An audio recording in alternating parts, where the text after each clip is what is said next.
बिस्मिल्लाहिर्रहमानिर्रहीम नहमदुहु व नुसल्ली अला रसूलिहिल करीम अम्मा बाद। आज हम उन चीज़ों के बारे में जानेंगे जिससे रोज़ा फासिद हो जाता है यानी टूट जाता है। वो चीज़ें जिनसे रोज़ा फासिद हो जाता है, टूट जाता है, तीन तरह की है।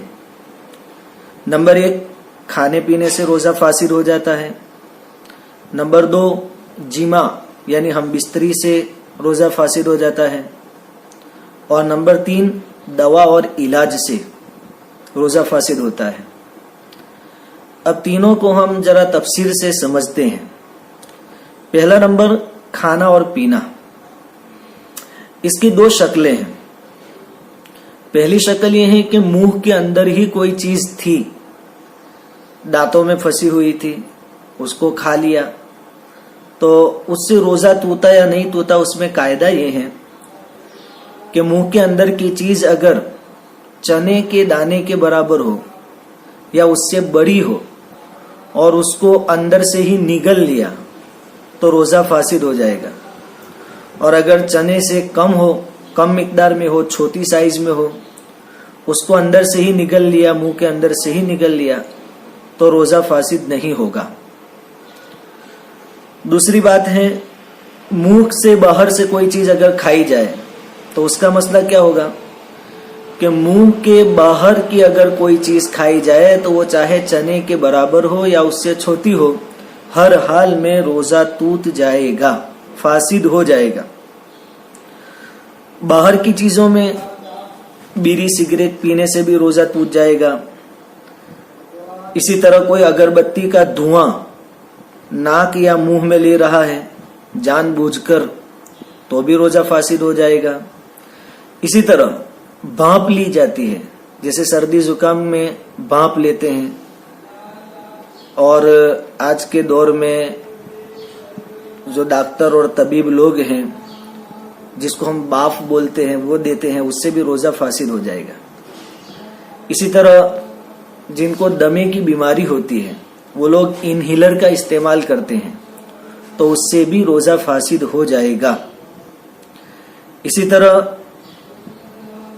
कुल्ली करते वक्त बगैर इरादे के पानी हलक के नीचे उतर गया तो भी रोजा फासिद हो जाएगा। किसी ने मिट्टी या कंकरी खाई तो भी रोजा फासिद हो जाएगा। किसी की नक्सीर फूटी, नाक में से खून निकल आया और वो मुंह में चला गया और हलक के नीचे उतर गया तो भी रोजा फासिद हो जाएगा। इसी तरह हुक्का या बीड़ी सिगरेट पीने से भी रोजा फासिद हो जाएगा। ये मुंह की बाहर की चीजें थी। मुंह के अंदर की चीजों में मिसाल के तौर पर दांतों में से खून निकला तो इस सूरत में देखा जाएगा कि खून कितनी मिकदार में है। अगर खून थूक पर गालिब आ गया यानी खून ज्यादा हो गया और थूक कम है या दोनों बराबर है तो इस सूरत में रोजा फासिद हो जाएगा। अब ये कैसे पता चलेगा कि खून ज्यादा था या बराबर था थूक के? इसके लिए उलमा ने लिखा है कि अगर हलक में खून का मजा महसूस होता है तो समझना चाहिए कि खून गालिब था और इस सूरत में रोजा फासिद हो जाएगा। ये खाने पीने के बारे में बात थी। दूसरे नंबर पर है जिमा यानी हम बिस्तरी। हम बिस्तरी दो तरह से होती है। इसके जिम्न में दो बातें हैं। एक तो हकीकतन यानी आगे या पीछे की राह में, रास्ते में, जिसको कुबुल और दुबुर कहते हैं, वहां मर्द का अपनी शर्मगाह को दाखिल करना। इस सूरत में तो बहरहाल रोजा फासिद हो ही जाएगा, चाहे इंजाल होवे या न होवे, यानी मर्द की मनी निकले या न निकले। बहरहाल अगर मर्द की शर्मगाह औरत की शर्मगाह में या आगे या पीछे के रास्ते में दाखिल कर दी गई तो रोजा बहरहाल फासिद हो जाएगा। वहां ये नहीं देखा जाएगा कि मनी खारिज हुई या नहीं हुई। ये हकीकतन जिमा है। और एक जिमा होता है मानन यानी हुक्मन। उसकी कुछ शक्लें हैं। मिसाल के तौर पर किसी ने मुश्तजनी की यानी अपने हाथ से मनी निकाली रोजे की हालत में, تو اس میں دو باتیں. پہلی بات تو یہ کہ بہت بڑا گناہ ہے. اس کے آخرت کے نقصانات تو ہے ہی ہے, دنیا کے بھی بے شمار نقصانات ہیں. طبی لائن سے بھی ڈاکٹر لوگ بھی بتاتے ہیں کہ اس سے کمزوری پیدا ہوتی ہے اور بہت زیادہ نقصانات ہوتے ہیں. آگے چل کر پھر آدمی جب اپنی فیملی والی زندگی گزارتا ہے اس وقت بہت سارے پرابلم پیدا ہوتے ہیں. تو اس سے بچنا چاہیے. اور روزے کی حالت میں ایسا کام کرنا یہ تو واقعتاً بہت برا کام ہے, برا عمل ہے. خیر, اگر کسی نے روزے کی حالت میں مشت زنی کی یعنی اپنے ہاتھ سے منی نکالی تو اس کا روزہ ٹوٹ جائے گا. حکمن یعنی مانن جیما کی دوسری شکل ہے کہ کسی نے روزے کی حالت میں شہوت کے ساتھ عورت کو چھو لیا. اب چھونے کی وجہ سے انزال ہو گیا یعنی منی نکل گئی, تو اس صورت میں روزہ ٹوٹ جائے گا. لیکن ایک صورت یہ ہے کہ عورت کو چھونے میں ایک شرط یہ بھی علماء نے لکھی ہے کہ یا تو بغیر کپڑوں کے چھویا ہو یعنی کوئی کپڑا بیچ میں نہ ہو, یا اگر کپڑا ہو تو اتنا باریک ہو کہ عورت کے جسم کی گرمی بھی مرد کو محسوس ہو. تو اس صورت میں اگر عورت کو چھوا ہے اور اس کے جسم کی گرمی محسوس ہوئی ہے اور انزال ہو گیا یعنی منی نکل گئی تو روزہ ٹوٹ جائے گا. اور اگر اتنا جاڑا اور موٹا کپڑا ہے اور اس کے اوپر سے عورت کو چھوا کہ جس کی وجہ سے عورت کے جسم کی گرمی محسوس نہیں ہوئی تو اس صورت میں روزہ نہیں ٹوٹے گا. تیسری ایک شکل ہے مانن ہم بستری کی, حکمن جیما کی, کہ بغیر چھوئے صرف تصور کرنے سے یا خیالات آنے سے منی نکل جاوے تو اس صورت میں چاہے منی نکلی لیکن روزہ نہیں ٹوٹے گا. اسی طرح آدمی سویا ہوا تھا, خواب میں نیند میں احتلام ہو گیا تو اس صورت میں بھی روزہ نہیں ٹوٹے گا. اسی طرح ایک اور شکل ہے کہ کسی نے اپنی شرمگاہ میں انگلی ڈالی. اس صورت میں دیکھا جائے گا کہ اگر اس انگلی پر پانی یا تیل یا کچھ دوا وغیرہ لگا ہوا تھا اور ایسی انگلی کو داخل کیا تو روزہ فاسد ہو جائے گا, ٹوٹ جائے گا. اور اگر انگلی سوکھی تھی اور اس پر پانی بھی نہیں تھا, دوا بھی نہیں تھی, تیل بھی نہیں تھا, اس صورت میں اگر ڈالی ہے تو روزہ فاسد نہیں ہوگا, ٹوٹے گا نہیں. تیسری روزے کو فاسد کرنے والی چیز جو ہے وہ دوا اور علاج ہے. علاج کے طور پر, دوا کے طور پر اگر کسی نے کان میں دوا ڈالی تو یاد رکھیے روزہ فاسد ہو جائے گا. ابھی حال کے جو علماء ہے اور حال کا دور چونکہ ٹیکنالوجی کا دور ہے تو یہاں حکیم اور اطباء نے یہ بات ثابت کی ہے کہ کان کا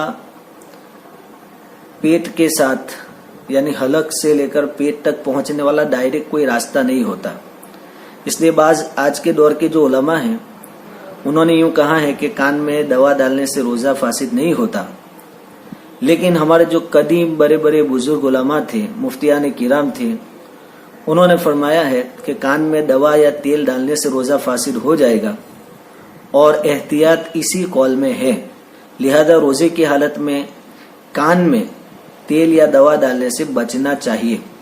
اسی طرح اگر کسی نے جان بوجھ کر کان میں پانی ڈالا اور وہ اندر چلا گیا تو اس سے بھی روزہ فاسد ہو جائے گا.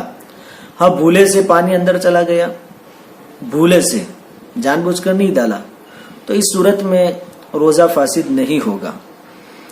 اب اسی کے ضمن میں یہ بات بھی عرض کر دوں کہ اگر رمضان کے روزے کی حالت میں ناپاکی کا غسل کرنے کی نوبت پیش آ جائے تو اس صورت میں ناک اور کان میں بہت اندر تک پانی نہ پہنچایا جائے.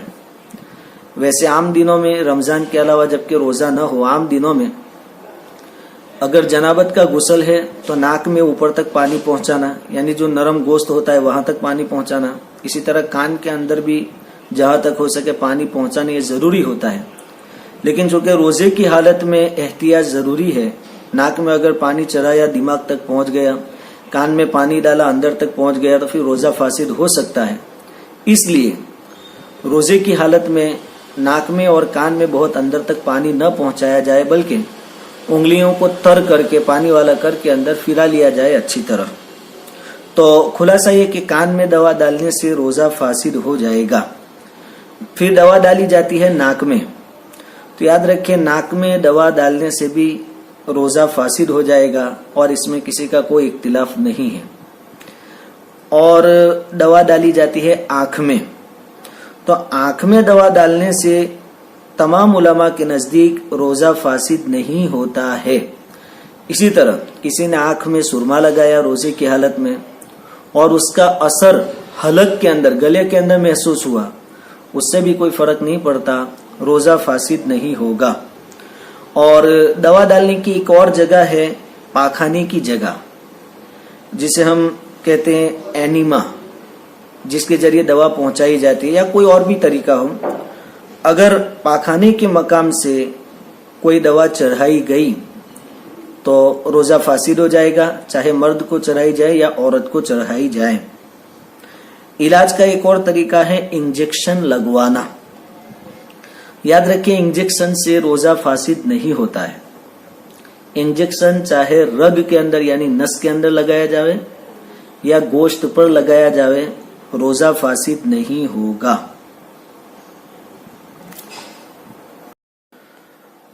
इसी तरह किसी को बवासीर की बीमारी है, मस्सों की बीमारी है, अब उसके ऊपर दवा लगाई, तो अगर बवासीर के अंदरूनी मस्सों पर मरहम या दवा लगाई तो रोजा टूट जाएगा।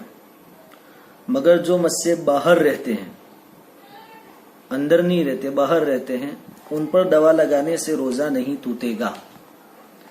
इसी तरह मर्द की पेशाब की नाली में दवा डाली गई, अगर मर्द की पेशाब की नाली में कोई दवा डाली जाए और वो मसाने तक, पेशाब की थैली तक पहुंच जाए तो रोजा टूट जाएगा।